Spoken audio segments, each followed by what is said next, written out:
Game theory and its applications in economic behaviour. Game theory, as said by Google, is a mathematical framework for analysing strategic interactions between multiple decision makers, often called players, where each player's outcome depends on the choices of others. Game theory is used in economics to analyse strategic interactions between individuals or firms, where the outcome for each participant depends on the actions of the other participants.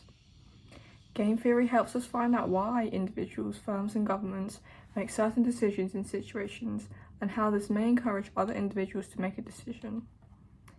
This can help to identify what decisions may be best for individuals, firms and governments. This study of game theory in economics is catered towards traditional economics. In traditional economics, it is assumed that an individual or firm will make decisions based on pure rationality and to maximise their utility. However, behavioural economics assumes that an individual or firm will not make decisions on rationality alone, but also emotional factors such as social influences and cognitive biases, even if the decision they make is not best for them. Using game theory to analyse economic interactions was introduced by John von Neumann and Oscar Morgenstern in their book Theory of Games and Economic Behaviour, published in 1944. In this book, von Neumann and Morgenstern detail how there are two types of games that can be studied: two-player zero-sum games and non-cooperative games. Two-player zero-sum games are games where one player's gain is equal to another player's loss. In economics, this could be seen as one firm gaining market share at the expense of another firm in the market. Such as a game of chess, one person winning the game means the other person has lost. Von Neumann came up with the idea of the minimax solution for these types of games.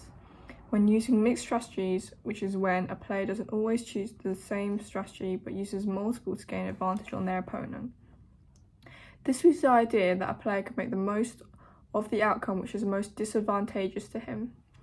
This guarantees a player at least a minimum gain even when the decision that another player has made is not optimal for him. This strategy means that a player can protect themselves from the worst case scenario by maximising their minimum possible payoff. Non-cooperative game theory is mainly what we see being used in economics and refers to games that exclude binding agreements. This type of game theory involves the core concept of the Nash equilibrium. Players in these games are perceived to be acting only for themselves and not colluding or teaming up with other players. So when analysing non-cooperative strategies, we look at what decisions a player may make to maximise their own utility. This idea of making decisions to maximise a player's utility is also similarly seen in traditional economics, when a consumer will make decisions in certain situations in order to maximise their own personal gain or happiness, or make a decision based on what is most rational. John F. Nash developed an equilibrium concept for non-cooperative games called the Nash equilibrium in 1950. This equilibrium is a set of strategies for each player such that no player has the incentive to change their strategy. In economics, the Nash equilibrium can be thought of as the default choice. It is what is expected from an individual, firm or government when they think logically. For example, this could be firm A investing into better production because it pays off more than not investing into production. Firm B also is in the same situation, so both firms decide to invest in production. This is a Nash equilibrium. Game theory has been useful in economics because it is a structured way to analyse interactions between individuals, firms and governments when making decisions that depend on others or outcomes for themselves depend on others' choices. In oligopolistic markets, game theory can be useful in predicting how other firms react to changes in price, production and marketing. This helps a firm in the oligopolistic market to gain the upper hand and maintain or improve their market share.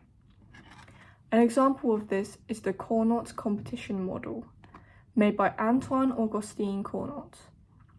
In this model, there are two firms producing the same goods and deciding how much they should produce.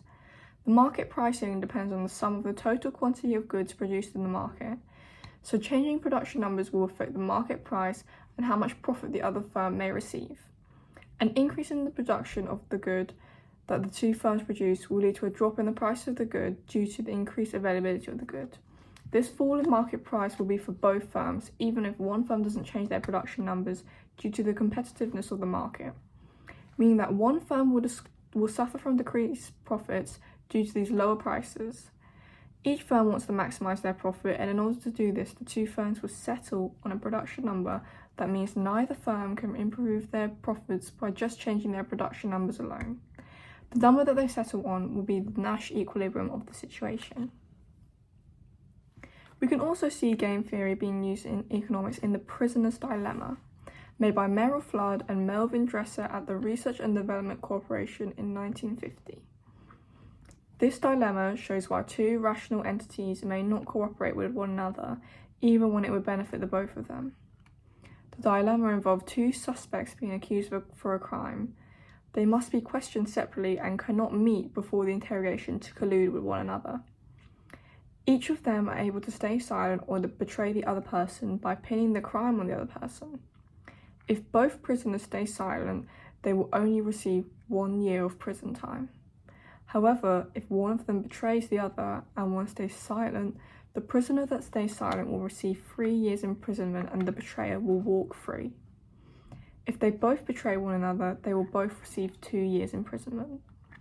The best possible outcome for the both of them would be to both stay silent, to guarantee they only get 1 year imprisonment each. However, a rational self-interested decision will leave both players to betraying each other in the hope that the other one stays silent. This means that both prisoners will end up with 2 years in prison, showing how individual rationality can lead to a collective irrational decision. This can be applied to economics, specifically in oligopolies and price competitions. For example, if all firms in an oligopolistic market cooperate with one another, they will all benefit, such as if all firms keep prices high, all firms will benefit from higher profits. However, firms may not cooperate with one another due to wanting to increase market share by lowering prices or due to the fact that explicit price fixing is illegal in the UK and most other countries. Game theory is used very often in economics when predicting decisions or analysing the outcome of the decisions for a firm, individual or government. Using game theory has helped us to create the best possible outcome in many economic situations and help people conclude which decisions are most rational. Thank you for listening, and to find out more about this topic, I recommend reading Theory of Games and Economic Behaviour by John von Neumann and Oscar Morgenstern, as I mentioned before.